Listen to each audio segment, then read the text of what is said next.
Welcome once again to the official Colorado Sports Hall of Fame podcast. I'm David Plati. And I'm Jim Saccomano, and we're your co-hosts now with 90 years of experience working in Colorado sports. Myself with the Denver Broncos and Dave with the CU Buffaloes. And at one time, both of us with the Denver Bears, among our many other experiences. We are taking a break from revealing the 150 significant moments in Colorado sports history this week as we celebrate the state's 150th birthday this August 1st to preview the 61st Colorado Sports Hall of Fame induction celebration. The 61st annual dinner is set for this coming Thursday, April 16th, at the Hilton City Center in downtown Denver. The Hall's main mission is to honor those individuals who merit recognition and distinction for their exploits, accomplishments, and leadership in sports and athletic endeavors in the state of Colorado. Equally, to build and make available programs and support for youth in our state, and to cultivate character and citizenship as participants grow toward leadership in our state and throughout the nation. The 2026 class features 6 inductees: Steve Foley, Wendy Koenig, Gigi Fernandez, Harry Hollines, Fat Lever, and Cordell Stewart, which will bring the total number in the Hall of Fame to 302 members dating back to the first class in 1965. The Hall will also honor the High School Athletes of the Year, Lucy Thompson from Legend High School and Elijah Womack from Montrose High School.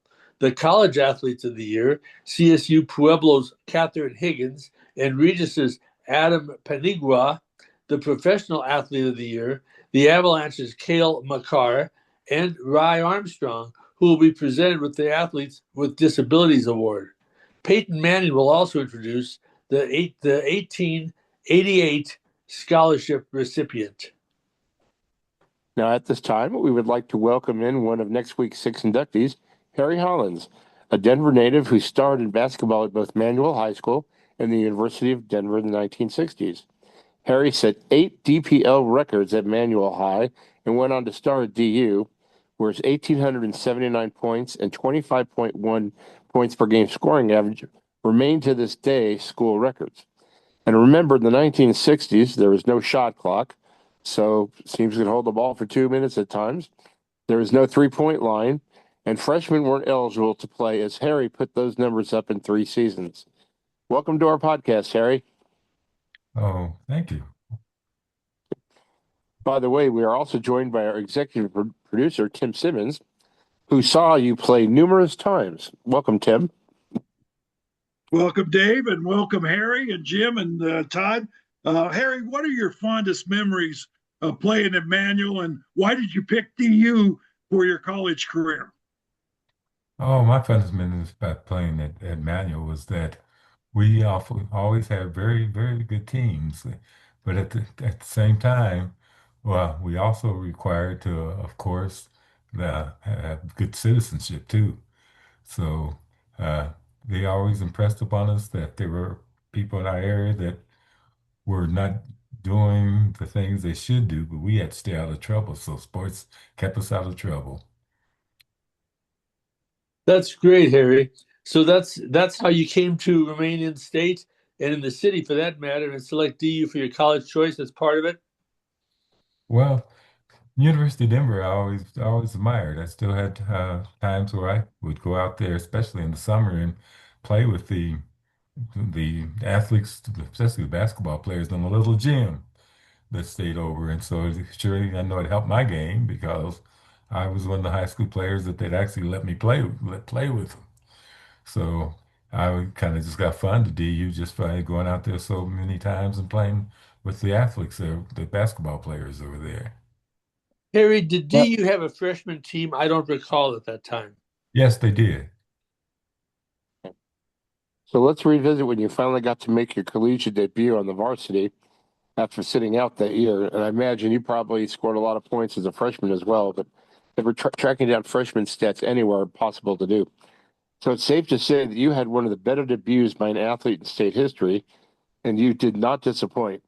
DU opened your sophomore season in the second annual Mile High Classic at Auditorium Arena, first scoring 19 points against Colorado State, but the Rams beat the Pioneers that night 64-61. But then you came back and scored 29 in a 90-73 win over Air Force, leading DU in scoring both nights. What do you remember about your debut and that weekend in particular, especially after having to sit out a year? Oh, well, I just was elated to try to be able to one now play with the, I guess you call it the big boys. So the main thing I remember about it is that, of course, I'm always nervous before games, but it's at the same time, it's just such a privilege to be able to be out there and play college basketball. It's something, a lot of dreams you dreamed of and have come true, were coming true. Harry, you were one of the great all-time long-range shooters in state history, but you didn't have the three-point play at that time, the three-point shot. Have you ever thought about how many more points you would have scored if they had had the three-point shot? Well, don't regret it, but at the same time, I do remember that it would have been nice, let's put it that way, if they did have it. You not only had one of the great debuts for DU or in state history, but you also had an off and farewell. So let's go back to March 2nd, 1968. I bet you remember that was Harry Hollines night. In the season finale in a packed DU fieldhouse, you sank two free throws with 2 seconds remaining in the game as the Pioneers upset number 7 New Mexico 70-68. You finished with 24 points and 4 rebounds as the Lobos fell to 23-3 on the season. You have to have some fond memories of that evening. Oh yeah, those go with the fondest memories. You know, you always want to, as they say, go out in a proper way, and I think that I'll always remember that I couldn't have asked for more. What other games in your career might have stood out? Oh, there was quite a few. Of course, we had a big rival with Colorado State, so I always didn't do as well as I would like to do. But I do remember some of the games. They with Lonnie Wright, and boy, he was a fantastic defensive player. So we really just went at it real hard, and sometimes we'd even play in the summertime in the various different gyms around. So it was quite a memory. I feel just so blessed that I grew up in Denver and got to stay in Denver. I said fell in love with DU real early. Harry, you mentioned that it was great to play with the big boys earlier. Mhm. Well, frankly, you were the biggest of big boys. You were the Oh, big boy. oh, And you were a two-time All-American, selected in the fifth round of the NBA draft, the 64th player overall by the Phoenix Suns, and at some point in the kind of secretive ABA draft by the Denver Rockets. Did you ever sign with either team, or were you looking beyond basketball at that point? well, I wasn't really looking beyond basketball. I did sign with Phoenix Suns, but it just didn't work out. I had to come back to Denver, and so I spent that's put kind of put the end to it before the season even got started. I just went through the exhibition season with them. Uh-huh. Well, one thing for sure, the city and youth of Denver sure benefited by you staying in the area to begin a nearly 4-decade career working with Denver Parks and Recreation, mostly at the Skyline Rec Center, which now is named after Hiawatha, correct? That's And you had to mentor hundreds, if not thousands, of area youth. What are your favorite memories from those years? That was the best part of my life. I tell you, I would trade everything if just to tell you that I just so enjoyed working with those youngsters. We just got those youngsters involved in sports, and when they involved in sports, they went further than they'd ever have opportunity to go. We had so many winning teams, and we had signing parties every year, and many of them just got scholarships that would have never been able to afford it any other way. You for certain You coached three sports, right? Pardon me? Didn't you coach three sports? No, well, actually, I didn't coach any of them. I kind of hired the coaches, but I always told them one thing. I said, your success won't be measured in winning and losing basketball games. It'll be measured in how far these kids you're working with go. That's fantastic. You for certain had a role in shaping some notable area youth. Who would come to mind, Harry? What was that now? Who would come to mind from the area youth that you helped shape? Well, it goes back to so many, but it goes back to, I guess, the ones you want to Chauncey Billups. There was Linda John Wow. Dale White. There were, oh, it's just so many. It would be impossible to even, if I even started to, I wouldn't be able to come close to remembering all of them. But Gotcha. many of them came back too. So many of them coached. They'd come back, and they'd actually coach from when coached the little kids. Who had the biggest influence in your life? Oh, it would definitely have to be, of course, my mom and my mother and my father, but they always not only demanded the best of you, but they demanded the best in citizenship. They really made sure that I wasn't in any kind of trouble. And what about Emmanuel? Who were your biggest influences there? At Manual High School, I really got real close with Al Obiet. He was a coach that won many, many, many, many games, and he never let you take the game so serious, like it was, life or death. He always would, let you know that even if you didn't do well or even if you lost the game, there was tomorrow. Hmm.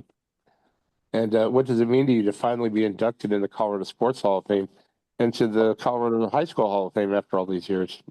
Oh, I never expected anything like this. I was completely shocked. I think it's just a great honor, great privilege, and I certainly appreciate it. Never dreamed it would happen.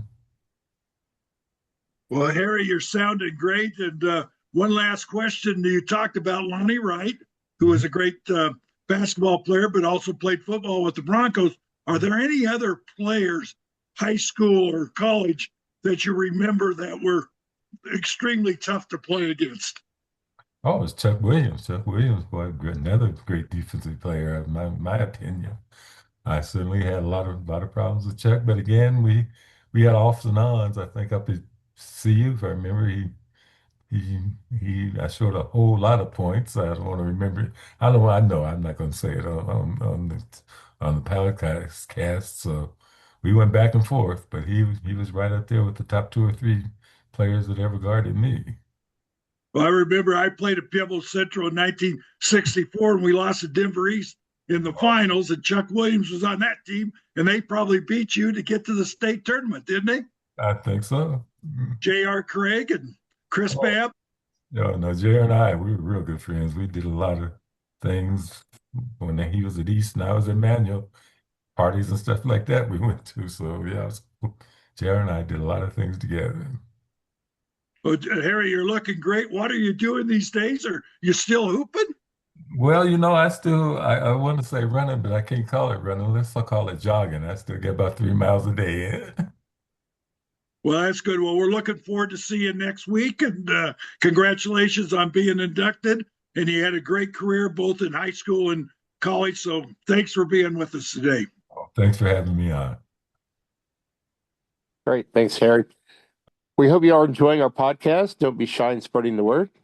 We need to thank our sponsors, Pasta J's of Boulder, located at 10th and Pearl, west of the Pearl Street Mall, CU Sports Medicine, and Tim Simmons' Colorado Collegiate Chronicle. So that's a wrap on our 24th podcast. Tune in next week for the continued reveal of the state's top 150 moments. We hope you're enjoying our reminiscing with our Colorado Sports Hall of Fame guests, as well as our trips down memory lane in the state's sports history.